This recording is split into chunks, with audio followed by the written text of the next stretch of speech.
Assalamualaikum warahmatullahi wabarakatuh. Oke teman-teman semua, kembali lagi dengan saya Aulia Maria Ulfa, Prodi S1 Akuntansi semester 7 dari Universitas Pertiwi Karawang. Di sini saya akan mempresentasikan mata kuliah dari Forensic Accounting and Fraud Examination dengan dosen pengampu Bapak Abdillah SEMM. Di sini saya akan mempresentasikan tentang korupsi. Apa sih itu korupsi? Sebelum masuk ke definisi, di sini kata korupsi sendiri berasal dari bahasa Latin, yaitu corruptio atau corruptus. Jadi tindakan merusak atau menghancurkan. Menurut Kamus Besar Bahasa Indonesia KBBI, korupsi adalah penyelewengan atau penyalahgunaan uang negara, baik perusahaan, organisasi, yayasan, dan sebagainya untuk keuntungan pribadi atau orang lain. Di sini definisi umumnya, korupsi sendiri tindakan tidak jujur yang memanfaatkan jabatan atau kuasa untuk keuntungan pribadi. Menurut definisi yuridis, korupsi adalah penyelewengan atau penyalahgunaan uang negara atau milik organisasi lain untuk keuntungan pribadi dan orang lain.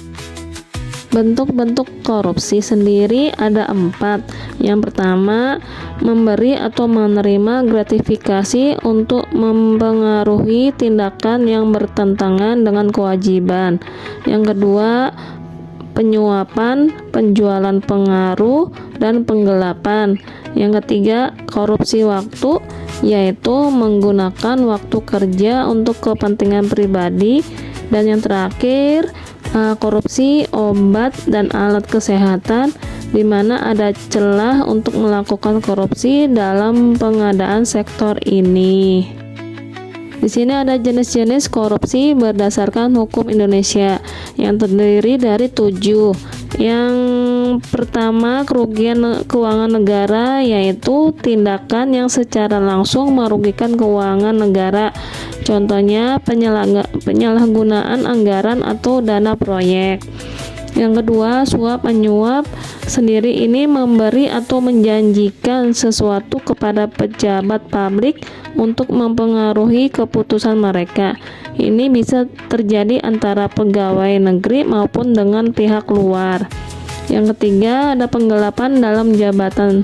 Maksudnya, seseorang yang memiliki wewenang menyalahgunakan posisinya untuk menggelapkan aset yang ada di bawah pengawasannya, seperti dana atau barang milik lembaga.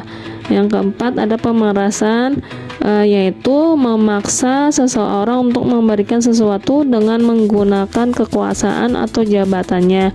Contohnya sendiri, ada pegawai memaksa warga membayar lebih untuk pengurusan dokumen di luar tarif resmi.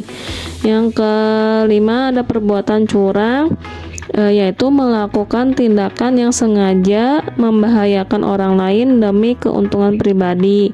Contohnya, pemborong yang menggunakan bahan bangunan tidak sesuai standar dalam proyek pemerintah. Yang keenam, ada benturan kepentingan dalam pengadaan, yaitu pejabat yang terlibat dalam pengadaan barang atau jasa secara sengaja mengupayakan perusahaan keluarganya untuk memenangkan tender. Yang ketujuh, ada gratifikasi, yaitu memberi atau menerima hadiah berupa uang, barang, atau jasa yang tidak berhubungan dengan tugas pokok. Gratifikasi sendiri ini dianggap suap jika berhubungan dengan jabatan dan berlawanan dengan kewajiban tugas dan tidak dilaporkan kepada Komisi Pemberantasan Korupsi atau KPK. Jenis-jenis korupsi berdasarkan skala dampak terbagi menjadi 3. Yang pertama, ada petty corruption atau korupsi kecil. Ini terjadi dalam skala kecil di layanan publik sehari-hari, seperti pungutan liar atau penyalahgunaan wewenang oleh petugas lapangan. Korupsi kecil yang melibatkan penyalahgunaan wewenang dalam skala kecil ini biasanya terjadi tingkat pelayanan publik yang menyentuh masyarakat secara langsung. Yang kedua ada grand corruption atau korupsi besar, yang mana melibatkan pejabat tinggi dan merugikan negara dalam jumlah besar, biasanya terkait kebijakan atau proyek besar. Korupsi besar ini yang dilakukan oleh pejabat tinggi atau penyelenggara negara dalam skala besar, yang sangat menyebabkan kerugian negara yang sangat besar. Political corruption atau korupsi politik ini yang mana korupsi untuk mendapatkan atau mempertahankan kekuasaan, misalnya manipulasi pemilu atau pendanaan kampanye ilegal. 3. Indikator keberhasilan pemberantasan korupsi yang digunakan sebagai alat pengukuran di Indonesia yaitu Survei Penilaian Integritas atau SPI. SPI ini dikeluarkan oleh KPK untuk memetakan resiko korupsi dan tingkat integritas di kementerian, lembaga, dan pemerintahan daerah. Hasilnya digunakan sebagai dasar rekomendasi dan rencana aksi pencegahan korupsi, serta mengukur capaian upaya pencegahan korupsi di kementerian, lembaga, atau pemerintah daerah. Hasil dari survei akan menjadi dasar menyusun rekomendasi peningkatan upaya pencegahan korupsi melalui rencana aksi. Yang kedua ada Indeks Perilaku Anti Korupsi atau IPAK. IPAK diterbitkan BPS untuk mengukur perilaku anti korupsi masyarakat dalam kehidupan sehari-hari, terutama terkait penyuapan, pemerasan, dan nepotisme. Skornya 0-5, yang mana makin tinggi berarti makin anti korupsi.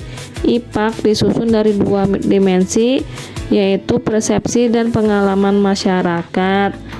Dimensi persepsi berupa penilaian atau pendapatan terhadap kebiasaan perilaku anti korupsi di masyarakat. Sementara itu, dimensi pengalaman berupa pengalaman anti korupsi yang terjadi di masyarakat. Yang ketiga ada Indeks Persepsi Korupsi atau IPK. IPK atau CPI diterbitkan oleh Transparansi Internasional dan digunakan secara global untuk menilai tingkat korupsi sektor publik suatu negara. Skornya 1-100, yang mana makin tinggi makin bersih. IPK disusun berdasarkan berbagai survei dan asesmen internasional. IPK dianggap sangat kredibel dan diakui dunia sehingga menjadi kebanggaan bagi negara jika menempati deretan ranking puncak. Sebaliknya, jadi aib dan memalukan jika sebuah negara berada di deretan terbawah. IPK diterbitkan setiap tahunnya oleh organisasi non-pemerintahan asal Jerman, Transparansi Internasional sejak 1995.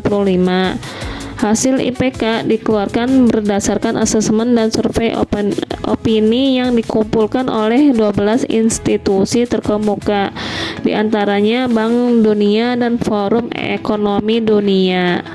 Upaya pemberantasan korupsi ada 3. Yang pertama, tanggung jawab bersama, maksudnya pemberantasan korupsi membutuhkan kerjasama dari pemerintah, penegak hukum, dan seluruh elemen masyarakat. Yang kedua ada peningkatan teknologi, yaitu penggunaan teknologi digital seperti e-procurement, e-planning, dan e-audit dapat meningkatkan transparansi anggaran dan pengawasan. Yang ketiga ada penguatan hukum. Ini perlu adanya revisi komprehensif terhadap undang-undang pemberantasan korupsi untuk memastikan penegakan hukum yang lebih kuat dan efek jera yang lebih efektif. Dampak dan tantangan korupsi. Dampaknya adalah korupsi merugikan keuangan negara dan menghambat pembangunan fisik maupun non-fisik. Tantangan merupakan penegakan hukum yang lemah, partisipasi politik rendah, dan kesadaran hukum masyarakat minim. Yang ketiga ada strategi, jadi perlu penindakan hukum tegas, edukasi anti korupsi sejak dini, dan pemberdayaan masyarakat untuk melaporkan korupsi. Studi kasus dari korupsi dengan kerugian negara terbesar di Indonesia. Jadi menurut laporan tren penindakan korupsi 2022 oleh ICW, total kerugian negara mencapai 42,747 triliun rupiah dari berbagai kasus korupsi yang ditangani Kejaksaan, Kepolisian, dan KPK selama tahun 2022. Kasus terbesar di Indonesia yaitu pengolahan kondensat ilegal di kilang minyak Tuban, Jawa Timur. Jadi ini terjadi dalam penunjukan langsung penjualan minyak mentah atau kondensat bagian negara tahun 2009 sampai 2011. Kerugian negara mencapai 2,7 miliar USD atau sekitar 35 triliun. Pelaku yang dihukum terdiri dari Honggo Wendratno, mantan Direktur Utama PT Trans-Pacific Petrochemical Indonesia atau TPPI. Jadi Pengadilan Negeri Jakarta Pusat ini telah menetapkan Honggo dengan pidana penjara selama 16 tahun dan denda 1 miliar subsidiar 6 bulan kurungan serta pembayaran ganti rugi kepada negara sebesar 97 miliar. Kedua ada Raden Priyono dan Joko Harsono. Raden Priyono mantan Kepala BP Migas dan Joko Harsono mantan Deputi Finansial Ekonomi dan Pemasaran BP Migas. Mereka berdua dijatuhkan oleh pengadilan divonis pidana penjara selama 4 tahun dan denda sebesar 200 juta subsidiar 2 bulan kurungan. Oke teman-teman, semoga pembelajaran video presentasi saya ini yang bertema tentang korupsi bisa bermanfaat, berguna, dan lebih waspada terhadap korupsi. Sekian dan terima kasih. Wassalamualaikum warahmatullahi wabarakatuh.